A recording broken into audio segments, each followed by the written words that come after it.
বিসমিল্লাহির রহমানির রহিম। শুরু করছি মহান আল্লাহর নামে, যিনি পরম করুণাময় এবং অতি দয়ালু। আসসালামু আলাইকুম সবাইকে। সবসময়ই ফাটাফাটি করে পোড়াদোড়া করে ইন্ট্রো দিই, বাট আজ দুঃখের সাথে বলতে হচ্ছে যে আমার ঢাকা বিশ্ববিদ্যালয়ের ভাই বোনেরা, জাহাঙ্গীরনগর বিশ্ববিদ্যালয়ের ভাই বোনেরা, বুয়েট চুয়েট রুয়েটের ভাই বোনেরা আজ তারা শরীরের তাজা রক্তগুলো সেই রাজপথে বিলিয়ে দিচ্ছে।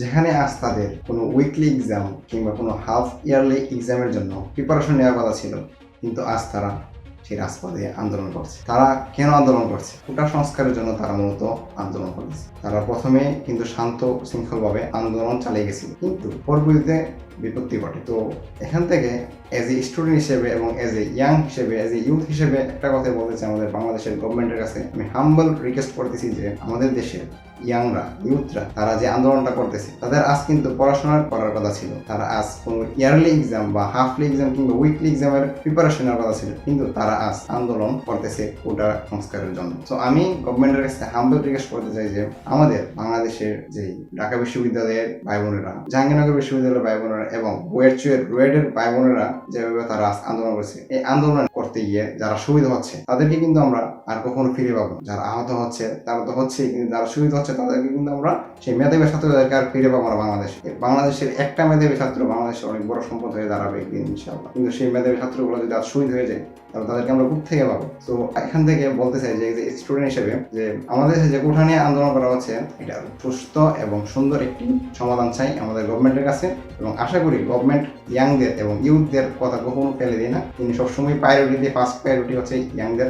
তো আমি এটাই আশ্বাস রাখবো যে আন্দোলনটা করা হচ্ছে সেটা সঠিক এবং সুন্দর একটা সমাধান যত দ্রুত সম্ভব দেওয়া হবে। আর না হলে জানি না যে আর কত মায়ের বুক খালি হবে। তো তাই বলছি যে যত দ্রুত সম্ভব এই আন্দোলন ইস্যুটা নিয়ে যত দ্রুত সম্ভব একটা সিদ্ধান্ত নেওয়া হবে। একটা জিনিস লক্ষ্য করে দেখুন যে একটা ট্রেন চালাতে কিন্তু একটা ইঞ্জিনের প্রয়োজন। 4-5টা বগি থাকে, 4-5টা বগিকে টেনে নিতে কিন্তু একটা ইঞ্জিনই টেনে নিই, সেই ইঞ্জিনিয়ার ট্রেনটাকে পরিচালনা করে। তেমনি ভাবে বাংলাদেশ বা একটা দেশকে পরিচালনা করে বা দেশকে সামনের দিকে টেনে নেওয়ার জন্য যে ভূমিকা পালন করে তিনি হচ্ছেন দেশের সরকার। তো দেশের সরকার যদি বলে যে আমি সামনের দিকে নিয়ে যাবো, থামিয়ে রাখবো, মানে ট্রেনের মতো। ট্রেনের ইঞ্জিন যদি বলে আমি থামিয়ে রাখবো, ট্রেন থামিয়ে রাখতে পারবে, সামনে নিয়ে যেতে পারবে। মানে এটা আসলে কমান্ডের উপর কথা বলেছে। তো আমাদের দেশের গভর্নমেন্ট যদি চায়, এখন আমি মনে করি যে পসিবল যে এই ইস্যুটা সমাধান করা। তো আমার হাম্বল রিকোয়েস্ট থাকবে যে এজ এ স্টুডেন্ট হিসেবে যে এটার একটা সুন্দর সমাধান আমরা চাই, এবং আমরা আশাবাদী যে যত শীঘ্রই সম্ভব আপনি এটা সমাধান দিবেন। আরেকটা কথা হচ্ছে যে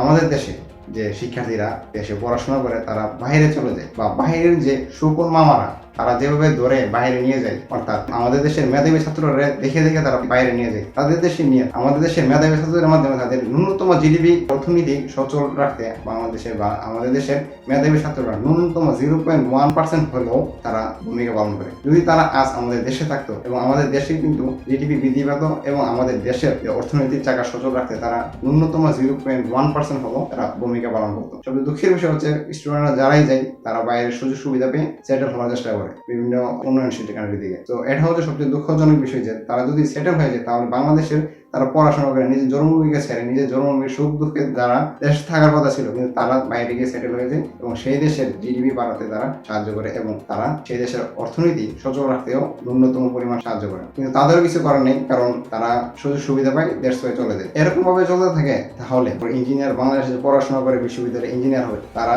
মাইক্রোসফটে চাকরি পায়, তারা মাইক্রোসফটে চলে যায়। আমাদের দেশে কিন্তু থাকে না, দেশের কোনো আইডি সেন্টারে কিন্তু তারা থাকতে পারে না। তারা বড় বড় অফার পায় এবং সুযোগ সুবিধা পায়, দেশ থেকে তারা অন্য দেশে চলে যায়। স্বাভাবিক, তারা বেতন ভালো পেলে তো তারা অন্য দেশে যাবে, এটাই স্বাভাবিক। তো এই জায়গা থেকে আমি বলতে চাই যে আমাদের যে কোটা নিয়ে যে ইস্যুটা, সেটার জন্য সুন্দর এবং সুস্থ একটা মীমাংসা হবে, এটা চাই আমরা। তো এই বলে আমি এজ এ স্টুডেন্ট হিসেবে আপনার কাছে হাম্বল একটা রিকোয়েস্ট করতেছি যে প্লিজ এই ইস্যুটা সমাধান করার সুন্দর এবং সুস্থ সিদ্ধান্ত নেন এবং যত দ্রুত সম্ভব, কারণ যত দিন যাবে ততই আমাদের মেধাবীদের শহীদ হওয়ার কথা শুনবো।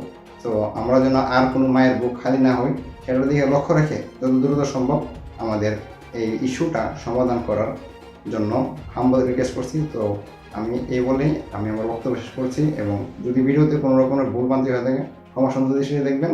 আর এজ এ স্টুডেন্ট হিসেবে মনে করছি যে নিজ জায়গা থেকে এটা অ্যাটলিস্ট রিকোয়েস্ট তো করতে পারি গভর্নমেন্টের কাছে, যেহেতু আমাদের গণতান্ত্রিক বাংলাদেশ। তো রিকোয়েস্ট করলাম। সো আমার এই রিকোয়েস্ট আশা করি অ্যাকসেপ্ট করবেন।